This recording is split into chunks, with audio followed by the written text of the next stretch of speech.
mucho gusto he aceptado la invitación del ingeniero Hugo Reyes.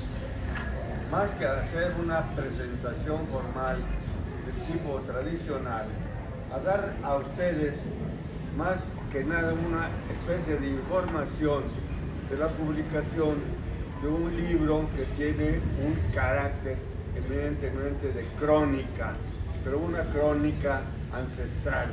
Se trata de un libro que recientemente se publicó y ya se presentó aquí en la ciudad de Lagos de Moreno, que se llama La hechicera de Lagos. ¿De qué se trata este libro? No los quiero cansar, nada más les voy a dar un informe muy leve, muy superficial.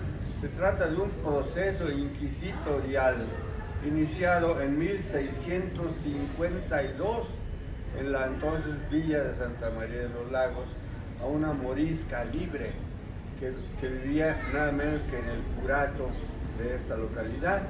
Se trata de una mujer que era hija de una esclava que había venido de la Ciudad de México a la Villa de Santa María de los Lagos, al parecer como un obsequio del virrey, porque era una esclava. El virrey se la regaló al cura Pérez Rubín y ella tuvo vínculos o relación con un famoso, con un hombre muy prominente de la audiencia de Nueva Galicia, que se llamaba Don Lorenzo de Padilla y Bracamonte. Con ellos procrearon a una mujer que se desarrolló en el curato de Lagos, pero era una mujer con una característica muy singular. Era hija de mulata y de español, pero creó unas características étnicas formidables, de tal manera que era una mujer de una belleza excepcional. Esa niña se desarrolló alegremente en el ambiente del curato, como propiedad también inicialmente esclava del mismo señor cura Pérez Rubín, quien le dio su libertad y la convirtió en una morisca libre. Y esta morisca libre, al cumplir aproximadamente 16 años, aproximadamente ella nació en 1620, cuando Lagos tendría aproximadamente 50 años de iniciado su fundación, y esta muchacha a los 16 años despertó pasiones extraordinarias entre el ambiente de la localidad, al grado de que el hermano del cura Pérez Rubín anduvo tras ella y al parecer logró violarla. Pero no quedó la cosa allí, sino que entonces se había iniciado el auge de la presencia de la Inquisición en Nueva Galicia, y para esto en Lagos había un comisario de la Santa Inquisición que era don Diego Ortiz de Parada, o también conocido como don Diego Ortiz de Vidaurri, quien se prendó materialmente de aquella hermosura, de aquella belleza, y a una edad muy temprana determinó, no obstante que era sacerdote, llevársela a vivir con él en calidad de amasia a una hacienda cercana de la localidad que se llama la Hacienda de Moya, de la cual era propietario el mismo señor inquisidor. Y ese señor la convirtió allí en una especie de gran señora, en una casi llegaba a princesa, porque le daba y le permitía hacer lo que se le daba la gana en la Hacienda de Moya. Para esto, la familia del inquisidor, o sea, los Ortiz de Vidaurri o Ortiz de Parada, tenían una especie de angustia terrible por aquella situación y una especie de fobia y de un más que llegaba al odio en contra de esta mujer, de tal manera de que vivían resentidísimos en contra de ella.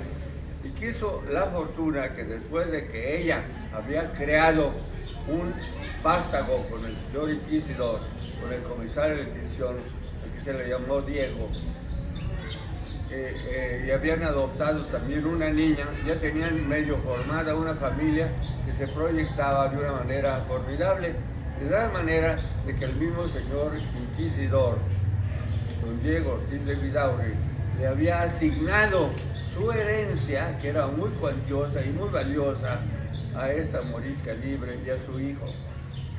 Pero entonces quiso la fortuna, o tuvo la desgracia, esta mujer, de que el señor Diego Ortiz de Parada, inquisidor, se enfermó repentinamente y se agravó su situación, se enfermó del mal de Hijada, según parece que era no una cosa más que apendicitis, y esto le trajo en consecuencia la muerte prematura, siendo un hombre relativamente joven.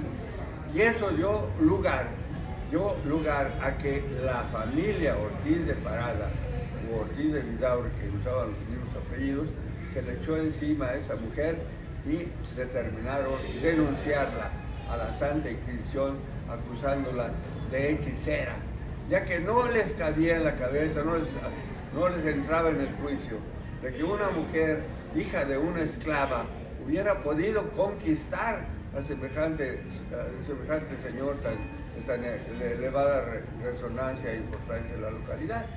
Y esto efectivamente dio pauta a que la Santa Inquisición iniciara una especie de averiguación previa que duró aproximadamente un par de años, haciendo pesquisas de una y otra cosa y aquello más aquello.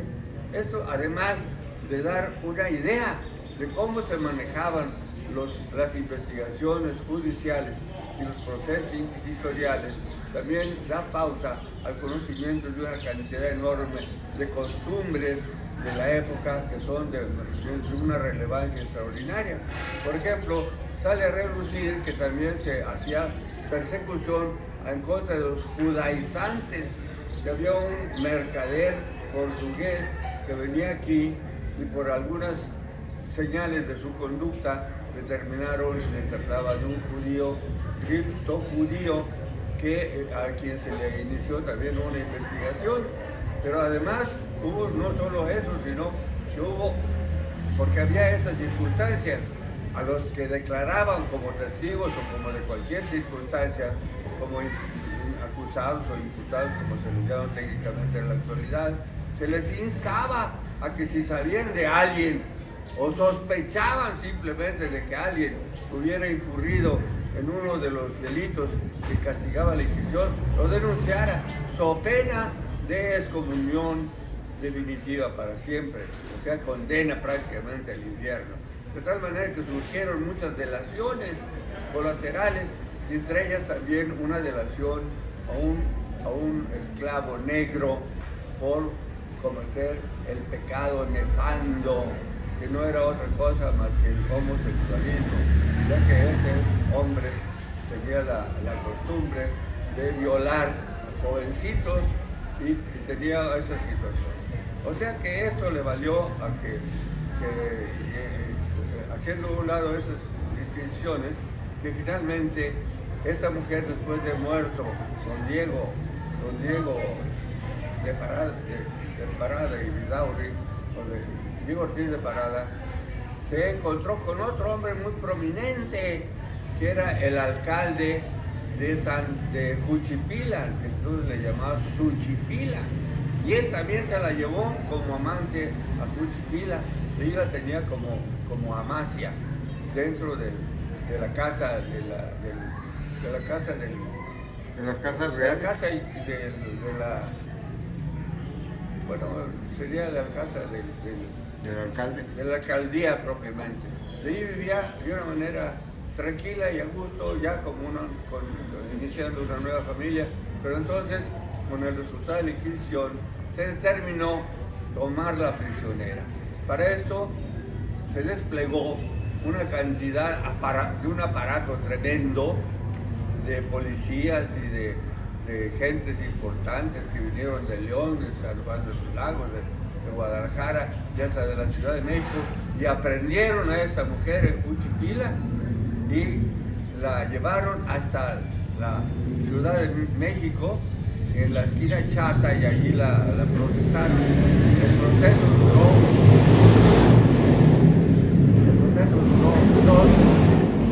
dos largos años de sufrimientos y de una terrible angustia y de una tortura espantosa, psicológica y física de aquella mujer, cuyo resultado final lo verán quienes obtengan este libro, para dejarlos con la... Le comentaba yo aquí a alguna persona que esta edición, por situación económica difícil de la que estoy medio pasando, no ando en la miseria, pero me la editaron una persona ajena. Sin embargo, aquí tengo unos 4 libritos que me quedan para su disposición con mucho gusto y se los dejo yo a su criterio si le quieren pagar al editor, no 300 pesos que los tienen valuados aquí en la Biblioteca de la Casa de Cultura, sino que yo se los daría en 150 pesos. A Vero se lo va a regalar. Ya quiero. Ay, ya ves, Vero. Dijo Vero, no Geo. Dijo Vero, no Geo. Pues venga para acá. Yo estoy muy agradecido con ella. Bueno, Entonces, ya no quiero hacerlo extenso porque realmente el auditorio puede estar cansado y no puedo hacer otra cosa más que ponerme en su disposición.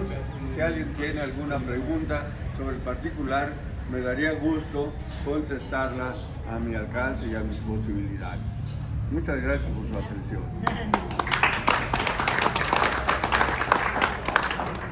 ¿cuánto tiempo se llevó en su investigación, La licenciado? investigación se llevó aproximadamente 2 años o 1 año y medio, desde que se inició la denuncia hasta que detuvieron a Beatriz de Padilla y Alvarado, se llamaba ella, la detuvieron en Juchipila y ya la llevaron.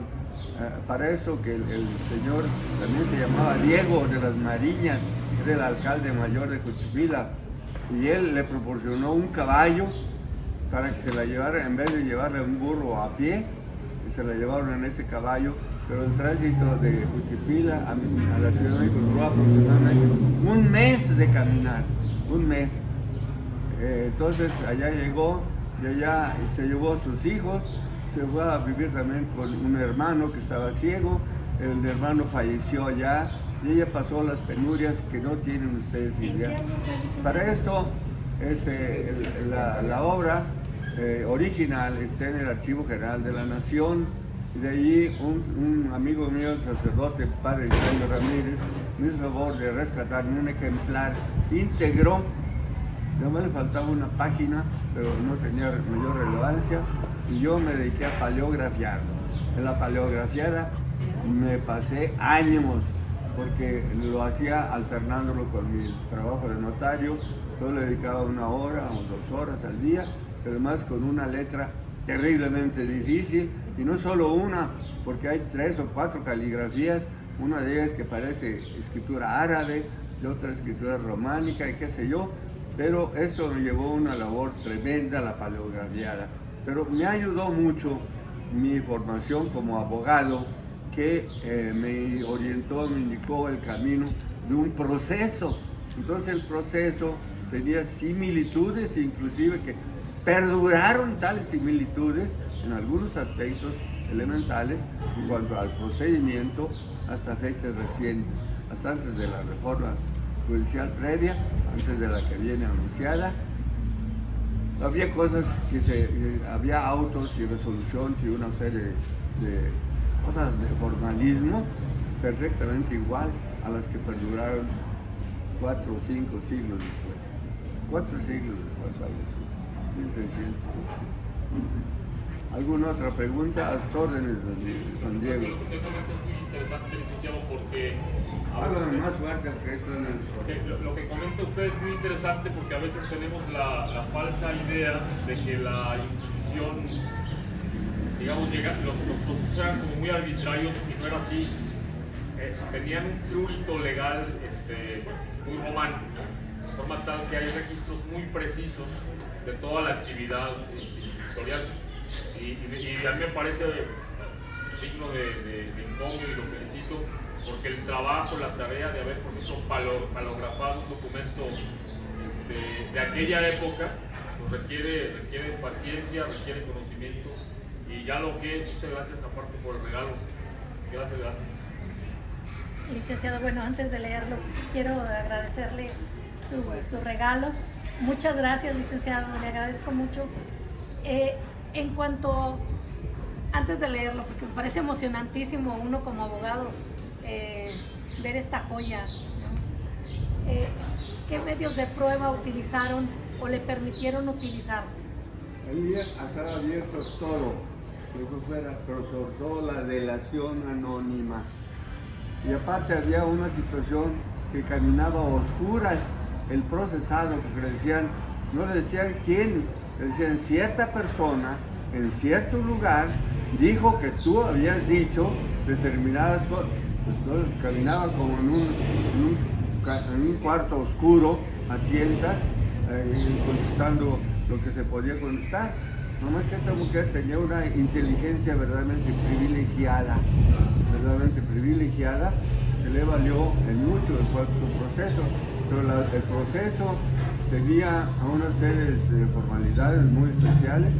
Había el acusador, el inquisidor, el que estaba denunciando.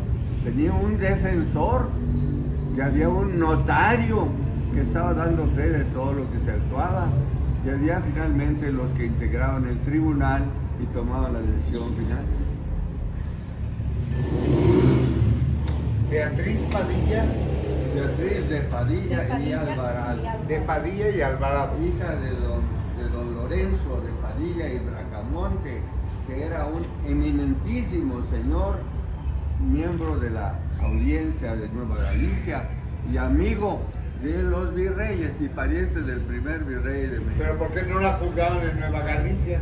Porque allí no se podían juzgar más que delitos menores, cosas muy pequeñas, a faltas muy elementales, las juzgaban en la capital de la provincia o del reino de Nueva Galicia, o sea, en Guadalajara. Y el alcalde eran cosas menores, sí, ya cosas mayores a la Ciudad de México, el Palacio de la Inquisición, que es en Santo Domingo, como ustedes saben que le decían la esquina chata, porque está Cochabamba. Y hasta la fecha ahí está el Museo de la Inquisición. Ahí está en donde fue. También después fue allí la Escuela de Medicina de la Universidad Nacional. Fue cuartel y fue durante muchos años y tuvo otras actividades en ese palacio. El alcalde de y ahí mismo estaban las cárceles de la Inquisición. Ahí mismo. Y ahí la tuvieron presa 2 años. Yo solamente quiero felicitarlo por este trabajo. Sé lo difícil que es, sobre todo la paleografía de un proceso. Yo tuve la fortuna de paleografiar el proceso del señor cura Francisco Muñoz Bojorge, que fue un proceso muy largo, de hecho se extiende, son casi 3.000 hojas. Todo el proceso se extiende desde 1608 hasta 1624 duró el proceso. Entonces pues trae una de situaciones y también analicé ese proceso de la justicia, que es era pues muy similar a la justicia pues no actual, pero como dice antes de la última reforma, y que ante eso pues aprendí también. Cuando hablan gente ignorantemente sobre la Inquisición, les digo, no, es que están mal, ¿sabes? Esto no era así como que algo aventurero. Investigaban a lujo de detalle antes de juzgar, y todas las partes involucradas, a favor y en contra, pero sí está muy interesante ese proceso. Yo me costó mucho trabajo. Me aventé yo creo que como 2 años. Me comprendes. Como 2 años en paleografiar, son más o menos como 3.000 hojas y abarca de 1608 a 1624. Pero por eso, felicidades, yo sé que es. También hay datos de costumbres curiosas y también ciertos elementos que acusaban un ambiente un poco corrupto del clero. Hay denuncias en contra de un señor cura de Comanja, de otro señor cura de Jalostotitlán. Entonces, a ellos también, al parecer, a uno de ellos, por lo menos el de Jalos, parece ser que también se le inició procesos, porque él le quitó la mujer a nada menos que a un cuñado de él. Y el de Comanja también lo acusaban de que se había enredado con otra mujer de Guanajuato. Total que eso les da un panorama de que las cosas de las costumbres relajadas pues las ha habido siempre, ¿verdad? Sí, Y si eso mal no pues, es recuerdo. parte del sentido del problema del ser humano. No Nada recuerdo, humano me el- es ajeno. El cura de Carlos era de apellido Ruiz. ¿Sí? Y estuvo muy involucrado por ese proceso, que tenía la cuñada Diamante. Sí, entonces de Jaltotitlán, Sí, del era- pueblo de los tecuejes. La parroquia de los tecuejes le decían a Jaltotitlán. Señores, muchas gracias por su atención y ya se